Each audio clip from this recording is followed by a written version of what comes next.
सभी का बहुत बहुत स्वागत है। मैं हूं आपके साथ जयती मिश्रा और फर्स्ट इंडिया न्यूज की टीम आज पहुंची है शेखावाटी अंचल की उस लोकसभा सीट पर जो सर्द है तो इतनी ज्यादा सर्द है कि लोगों की हाथ कपा दे और गर्म है तो इतनी ज्यादा राजनीतिक लिहाज से भी गर्म है कि लोगों के पसीने छुड़ा दे। नमस्कार, आपके साथ मैं हूं आयुषी महर्षि। ये वो लोकसभा सीट है जहां पर पिछले 25 सालों से कांग्रेस सर नहीं उठा पाई है। बिल्कुल, हम इस वक्त मौजूद हैं चूरू लोकसभा सीट पे। चूरू लोकसभा सीट ये वो लोकसभा सीट है जो राजस्थान की 25 लोकसभा सीटों में से आयुषी हॉट सीटों में शुमार है। यहाँ की राजनीतिक बदलाव की आहट जैसे ही दिल्ली को लगती है वहां से लगातार संदेश आना शुरू हो जाते हैं, यानी कि यहाँ की राजनीति सीधे तौर पर दिल्ली को भी प्रभावित करती है। और महत्वपूर्ण इसलिए भी है क्योंकि देखना होगा कि जो सियासी बदलाव इस सीट पर इस बार देखने को मिला है, क्या वो यहाँ का इतिहास बदल पाएगा। लेकिन जरूरी ये है आयुषी जानना, क्योंकि जनता के जो मुद्दे लोकसभा चुनावों में है, चूरू लोकसभा क्षेत्र से जनता क्या सोचती है, विकास के क्या मुद्दे हैं और विकास के पैरामीटर्स को लेकर के प्रत्याशी और प्रतिद्वंदी एक दूसरे के सामने किस तरह से हैं, ये जानने के लिए फर्स्ट इंडिया न्यूज की टीम आज पहुंची है। और बिल्कुल इसलिए हम लेकर आए हैं महासंग्राम सड़क से संसद तक। तो चलिए शुरू करते हैं।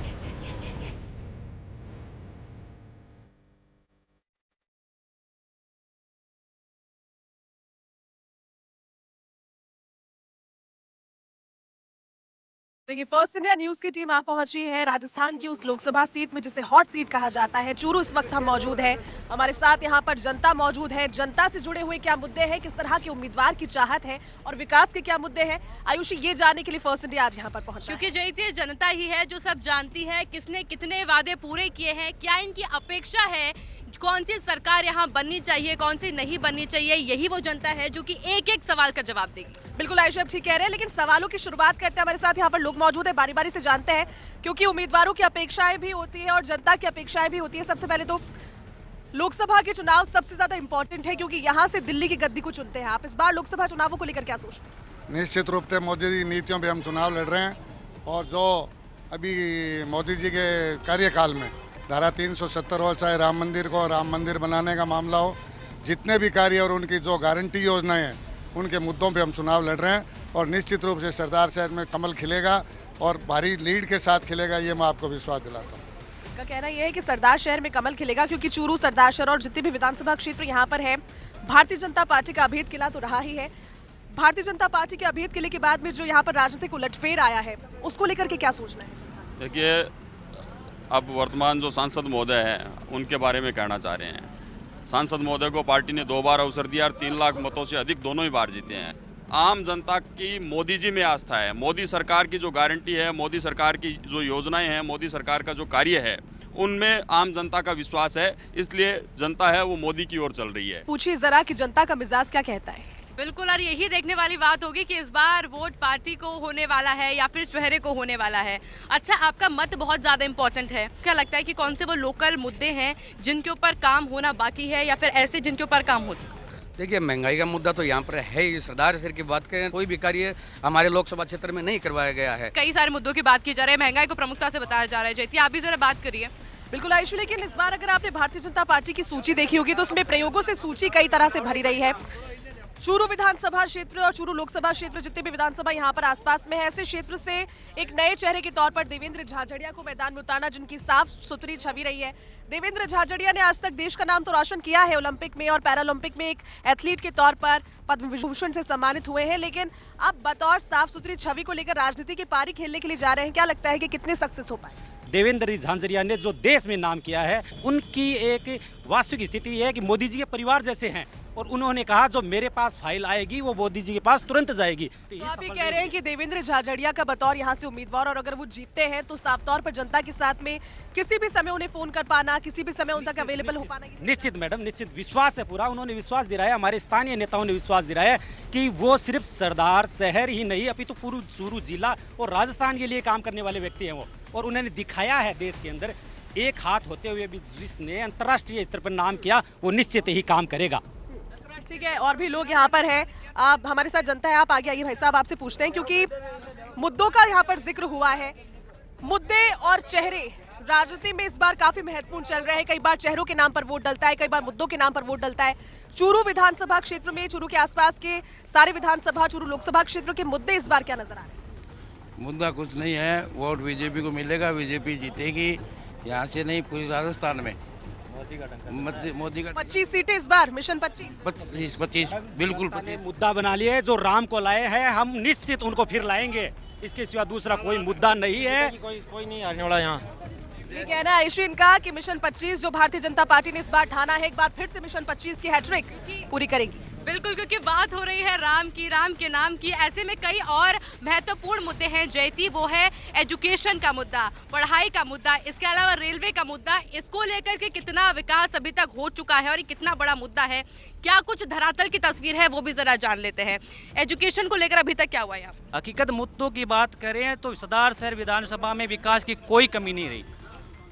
आप जहाँ खड़े हो ये सर्किल देख लो, आगे और सर्किल देख लो, शहर और ग्रामीण क्षेत्र में सड़कें बनी हुई है, शिक्षा का क्षेत्र, शिक्षा, स्कूल, कॉलेज, सब व्यवस्थाएं हैं, तो और क्या चाहिए पब्लिक को? सर, क्योंकि आपने पहले का सरदार शहर भी देखा है और आज का भी देखा है, क्या लगता है कितना बदलाव आपको देखने को मिला है इस चूरू लोकसभा सीट पर?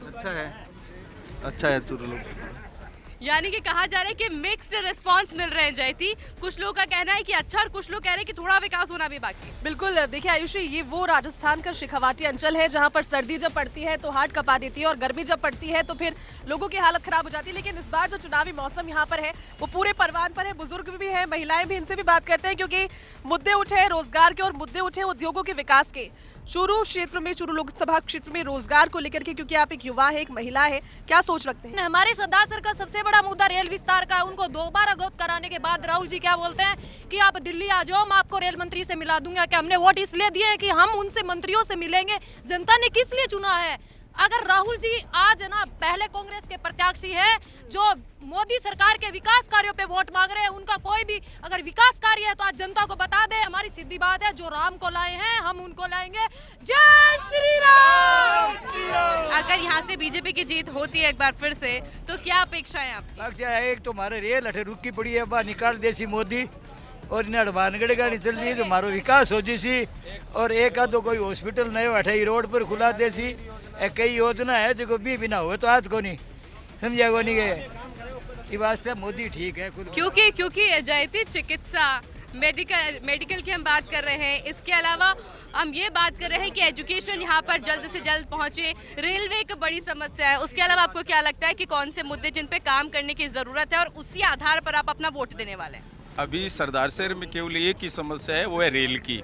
और हम देवेंद्र जी जाजड़िया से या मोदी सरकार से ये अपेक्षा रखते हैं कि आने वाले टाइम में सरदार शहर से जो रेल है उसको महाजन या लूणकरण से जोड़ा जाए। और सरदार शहर में मोदी सरकार में बहुत से विकास कार्य हुए हैं, लेकिन रेलवे की एक समस्या है, दूसरी एक चिकित्सा की समस्या है, या हॉस्पिटल की एक बहुत बड़ी समस्या है। और मोदी जी से यही आंकलन है कि आप सरदार शहर में एक हॉस्पिटल और इस रेल को आगे बढ़ाया जाए।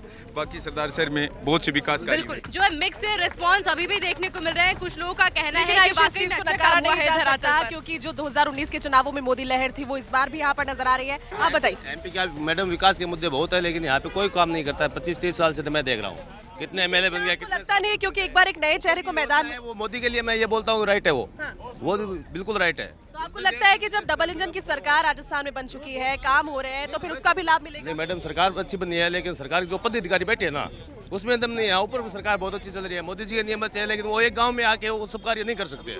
अभी यहाँ पे दोनों पार्टियों को पूछिए आप, कांग्रेस भी रही है, बीजेपी ने राज किया है। हॉस्पिटल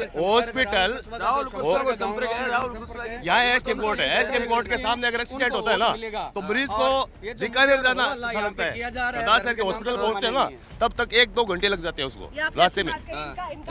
है वो लोगों की समस्याओं से जुड़ा हुआ है, जीवन बचाने का मुद्दा है। इनका कहना यही कि मेडिकल की सुविधाओं में ज्यादा विस्तार होना चाहिए और कुल मिलाकर के चेहरे से ऊपर ये विकास की बात करता है। आयुष जानने की कोशिश करेंगे कितना विकास यहाँ पर अभी और बचा है, किस पे फोकस करना जाना चाहिए, उसको लेकर ही बात करेंगे। यहाँ चूरू लोकसभा में ये चुनाव बीजेपी जीतेगी निश्चित रूप। इसलिए बोला जा रहा है क्योंकि जयती यहाँ पर मुद्दों से ज्यादा राजनीति देखने को मिल रही है और राजनीति है चेहरे की राजनीति। बिल्कुल आयुष, देखिए ये तो मिजाज रहा ही है और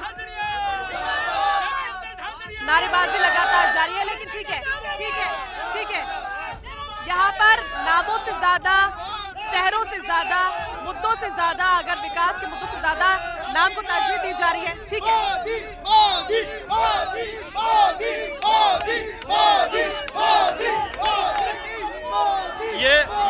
ये चुनाव ये चुनाव कोई व्यक्ति नहीं लड़ रहा है, ये चुनाव पूरे देश की जनता लड़ रही है। जो 500 वर्षों की तपस्या थी, जिन लोगों ने राम मंदिर के लिए संघर्ष किया, जिन लोगों ने अपना बलिदान दिया, उन सब लोगों की तपस्या का परिणाम है कि भारत में ऐसे यशस्वी प्रधानमंत्री आने के बाद में भगवान राम के मंदिर की पुनर्स्थापना हुई है।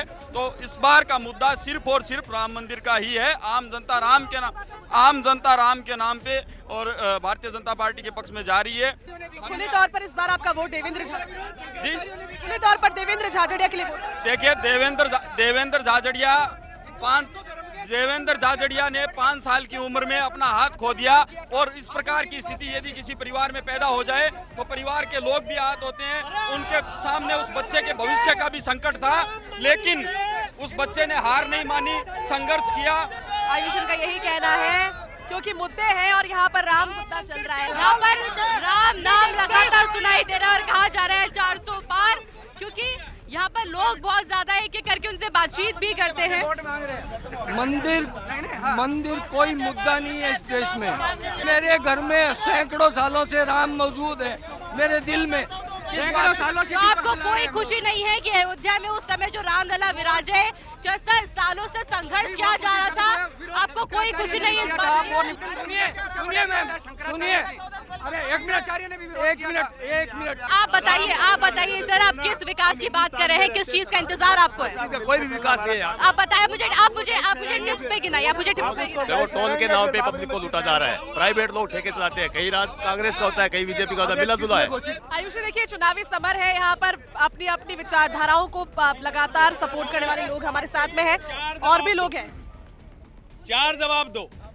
2014 से पहले महंगाई खाए जात है, वो गाना कहेंगे टाइम काल में हो तो। दूसरो सुप्रीम कोर्ट में राम मंदिर के अगेंस्ट में 4 वकील कांग्रेस पार्टी ने खड़े करने का एक निंदनीय कार्य किया। राम सेतु को काल्पनिक बताने का काम भारतीय कांग्रेस पार्टी ने किया। रोजगार दो, माने पेट भूखे है, रोजगार दो, रोजगार कौन मिल रहा है? ये अपने मुद्दों को लेकर अवेयर है, ये विकास की बात करते हैं।